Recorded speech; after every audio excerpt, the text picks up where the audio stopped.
Fala, cambada, tô com esse fitzinho aí, ó, que eu postei o vídeo que o cliente estava reclamando do barulho.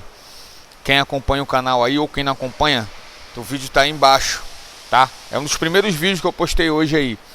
E tava com barulho quando rodava a roda, ficava um barulho de alguma coisa solta, né? E eu expliquei o que que era uma pedra que fica ali entre o disco e a chapa defletora.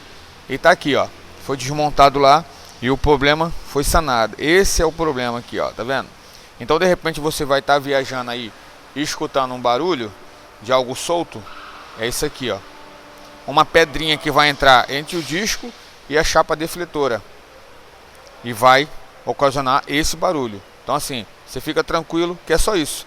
Pode ser que com o tempo você esteja rodando, ela quebre e saia. Mas se não sair, você tem que levar no mecânico para fazer a retirada dessa pedra. Valeu? Forte abraço.